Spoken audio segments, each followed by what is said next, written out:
I am standing here on Airport Road at the walking track where the tent revival meetings started in the summer of 1954 and lasted a few weeks into the fall of 1954.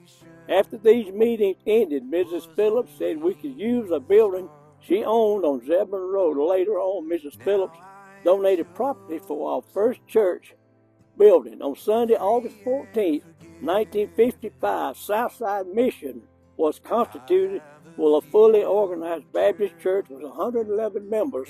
17 of these members were charter members. The Reverend Earl Howard was the first pastor.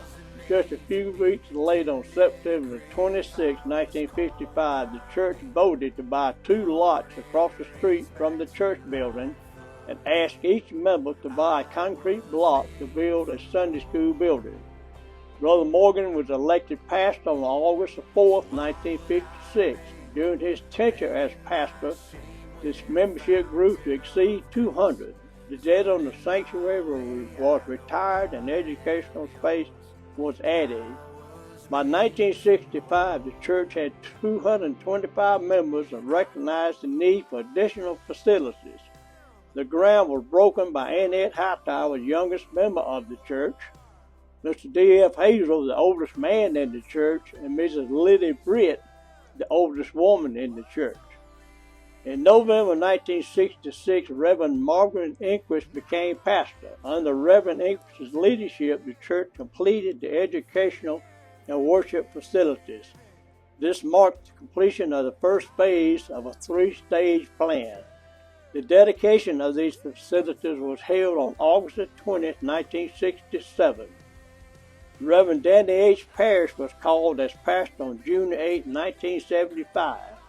He was served for nearly 14 years.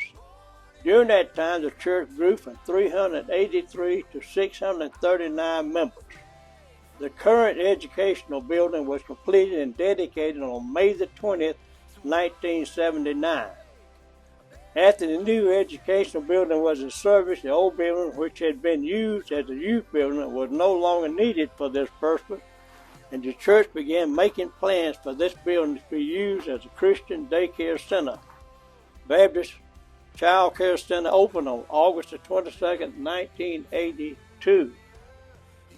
The church elected a building committee to begin work on the new sanctuary. To raise funds for this project, the church began a Together We Build program in 1991.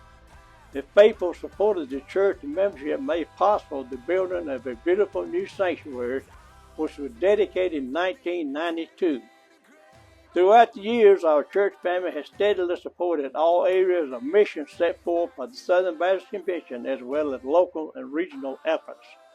World changers have traveled to surrounding states to assist in building projects for God's kingdom. In January 2013, the Finance Committee presented the recommendation to establish a designated church debt retirement fund. These funds will go towards paying off church debt on the mortgage. Our church family stepped up to the challenge, and on September 15, 2015, the debt was paid in full. There have been a lot of changes over the past 70 years at Southside. One thing that has not changed is the need this community has for a church chasing after God's own heart. Today we rejoice over what God has done through the many people who, at one time or another, have called Southside home. However, we glance back to rejoice, we press forward to what's next. We are determined to follow God wherever He leads us so the community may see things that only God can accomplish as we obey Him and He draws a lost world to Himself.